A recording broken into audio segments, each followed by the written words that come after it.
오늘 우리에게 주신 하나님 말씀은 히브리서 7장 1절에서 3절입니다. 신약성경 히브리서 7장 1절에서 3절 359페이지입니다. 우리 한 목소리로 같이 읽겠습니다. 시작.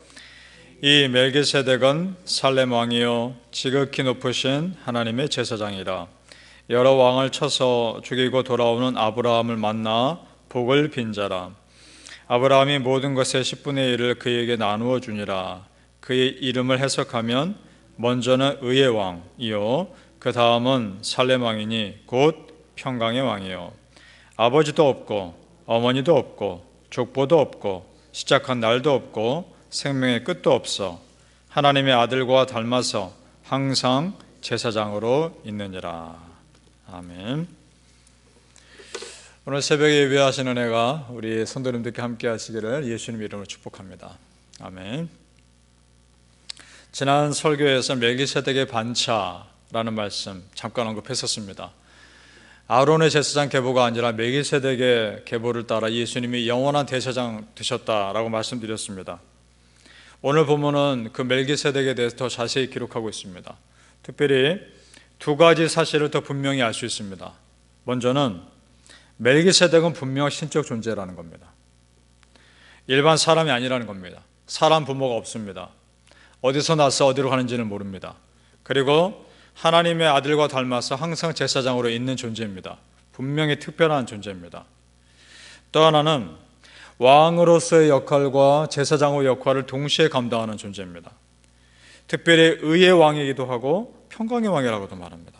2절을 다시 보시죠. 제가 읽겠습니다. 아브라함이 모든 것의 10분의 1을 그에게 나누어 주니라. 그의 이름을 해석하면 먼저는 의의 왕이요 그 다음은 살렘 왕이니 곧 평강의 왕이요. 아멘. 자, 성도님들, 의의 왕인 동시에 평강의 왕입니다. 그리고 하나님의 아들과 닮은 영원한 제사장으로 존재합니다. 구약에 나타난 예수님밖에 없습니다. 그런 존재입니다. 이 멜기세덱의 반차를 따라 영원한 대제사장 되신 예수님이 아론의 제사장직보다 뛰어난 이유는 율법이 있기 전에 이미 존재하셨다는 것과 사람 제사장이 감히 이룰 수 없는 완벽한 제사를 자신이 친히 제물 대심으로 다 감당하셨다는 것 때문입니다. 그래서 아론 제사장직과는 비교할 수 없는 은혜의 일을 하신 분입니다. 그것이 27절에 나옵니다. 우리 같이 읽어보죠. 오늘 7장 히브리서 7장 27절 말씀 같이 읽겠습니다. 시작. 그는 저 대제사장들이 먼저 자기 죄를 위하고 다음에 백성의 죄를 위하여 날마다 제사 드리는 것과 같이 할 필요가 없으니 이는 그가 단번에 자기를 드려 이루셨습니다. 아멘. 그것이 바로 십자가입니다. 그러니까 십자가는 기독교 복음에서 빠질 수 없는 핵심입니다. 믿습니까? 그 당시 가장 끔찍한 형벌이었고 가장 저주스러웠던 그 형벌이 하나님의 가장 큰 은혜로 바뀐 겁니다. 여러분, 그 십자가에서 비참하게 죽어가신 예수님이 우리를 살리신 구원자가 되리라고 그 당시 사람들이 상상이나 했겠습니까? 그러나 죽음에서 부활하신 예수님은 구약에서 그렇게 오랫동안 예언하신 메시아였던 겁니다. 아멘.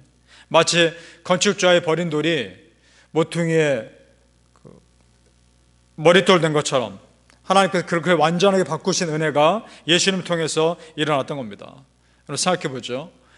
그 당시 유대 사람들이 만약에 타임머신 타고 이 땅에 와서 본다면 곳곳에 세워진 십자가를 보면서 무슨 생각할까요? 끔찍한 죄의 형벌이 곳곳에 세워지는 거 아닙니까? 그런데 십자가는 우리에게 어떤 의미를 줍니까? 세상 무엇과도 바꿀 수 없는 죄 용서의 상징이요 구원의 상징인 겁니다.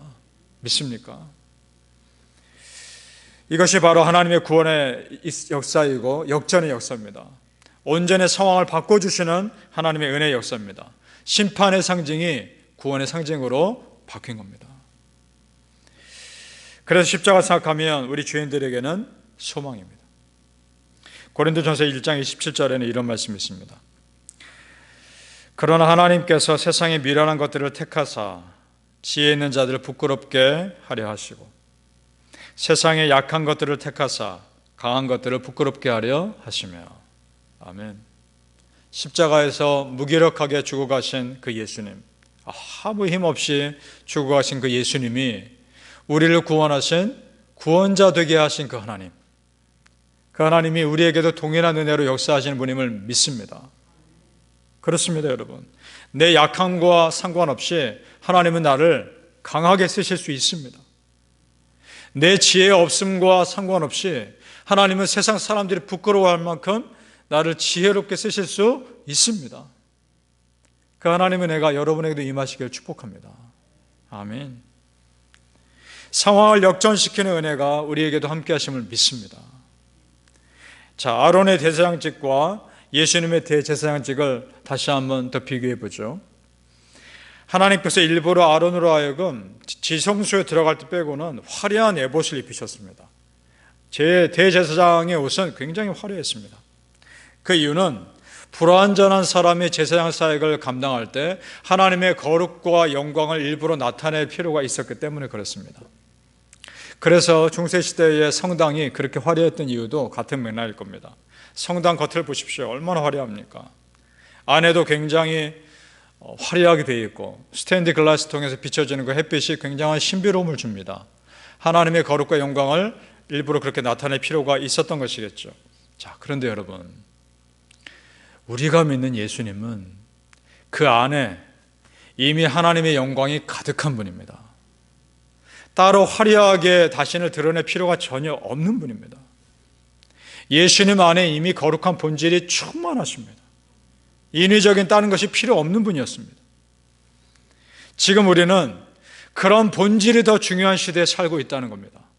믿습니까? 교회도 마찬가지입니다. 교회도 화려할 필요가 없습니다. 본당 디자인도 심플하게 말씀에 집중할 수 있게끔만 디자인되면 됩니다. 본당도 사실 강대상 하나만 있어도 충분합니다. 본질을 붙잡으시길 바랍니다. 이사야 53장 2절에 보면 예수님에 대해서 어떻게 말씀하고 있는지 예언하는데 이렇게 되어 있습니다.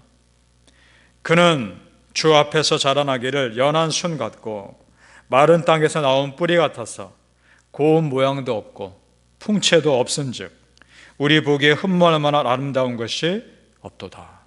아멘. 자, 여러분 보세요. 아무런 볼품이 없는 정말 초라하게 죽어가신 그 예수님, 그 예수님이 여러분과 저를 구원한 가장 고귀한 하나님의 아들 메시아 예수 그리스도이십니다. 아멘. 사랑하는 성도님들, 세상에 비해 우리가 비록 화려한 삶을 살지 않는다 할지라도 우리 안에 세상과 바꿀 수 없는 고귀한 구원하는 십자가 복음이 있다는 것을 믿으시기를 예수님의 이름으로 축복합니다. 아멘. 성도님들, 우리에게 가장 좋은 것 주기를 원하시는 하나님 정말 믿습니까? 그 하나님이 우리에게 예수 그리스도 그 아들을 주셨습니다. 가장 좋은 것 주기를 원하시는 하나님이 율법 대신 십자가 복음 주셨습니다. 사람 제사장 대신 하나님의 아들 영원한 제사장 예수님 주셨습니다. 히브리 7장 28절 우리 같이 읽어보죠. 28절 말씀 시작. 율법은 약점을 가진 사람들을 제사장으로 세웠거니와 율법 후에 하신 맹세의 말씀은 영원히 온전하게 되신 아들을 세우셨느니라. 아멘. 이 세상에 하나님의 아들밖에 더 확실한 소망이 있습니까? 예수님만이 소망입니다. 하나님의 아들 예수님만이 우리의 구원의 소망입니다. 아멘. 18절과 19절은 더 구체적으로 설명합니다. 보시죠. 올라가서 18절에서 19절 제가 읽겠습니다. 전에 있던 계명은 연약하고 무익함으로 패하고 율법은 아무것도 온전하게 못할지라 이에 더 좋은 소망이 생기니 이것으로 우리가 하나님께 가까이 가느니라. 아멘. 그것이 22절입니다. 그것이 무엇인가? 22절은 같이 있습니다. 시작. 이와 같이 예수는 더 좋은 언약의 보증이 되셨느니라. 아멘. 오직 예수입니다. 그러니까 우리 성도님들, 이제는 나 혼자로서 의미 있는 삶이 아닌 겁니다. 내가 의미 있는 이유는 예수 믿는 사람이기 때문에 의미 있는 것입니다. 아멘. 이제 내 삶은 예수 믿는 사람으로서 의미 있는 삶인 겁니다. 자, 하나님께서 예수님을 이 땅에 보내서 내 죄 해결하게 하신 것 우리 성도님들, 그것만으로도 충분한 은혜입니다. 여러분, 아버지가 아들을 십자가 죽음에 내놓으셨는데 더 이상 뭘 주셔야 합니까? 이미 다 주신 겁니다. 하나님이 이미 우리가 주실 거 다 주셨습니다. 내가 예수 믿고 구원받았다는 것 자체만으로도 충분히 은혜 받은 겁니다. 내가 내 기도 응답 안 받아도 이미 나는 충분히 다 받은 겁니다. 사실은 천국을 소유하고 있기 때문에 그렇습니다. 아멘. 찬송가에 보면 주 예수보다 더 귀한 것은 없네, 그 찬양 있죠? 가사 중에 이런 게 있습니다. 주 예수보다 더 귀한 것은 없네, 이 세상 부귀와 바꿀 수 없네. 바꿀 수 없네. 주 예수보다 더 귀한 것은 없네. 예수밖에는 없네. 아멘. 예수밖에는 없다는 이 고백이 내가 세상에서 다른 거 먹고 살 능력이 없어서 내가 예수님 의지할 수밖에 없다, 그 말이 아닙니다. 내가 다른 능력 다 있어도 내가 예수 믿는 이 기쁨과는 바꿀 수 없는 기쁨이라는 겁니다. 믿습니까? 우리 성도님들, 교회 와서 예배 드릴 때 억지로 예배 드립니까? 아니지 않습니까? 이 새벽에 나와 기도할 때 의무감에서 어쩔 수 없이 와서 기도합니까? 아니지 않습니까? 우리가 예배드리고 기도하는 그것은 세상과 바꿀 수 없는 기쁨이 있기 때문에 이 자리에 와서 예배드리며 기도하는 거 아닙니까? 믿습니까?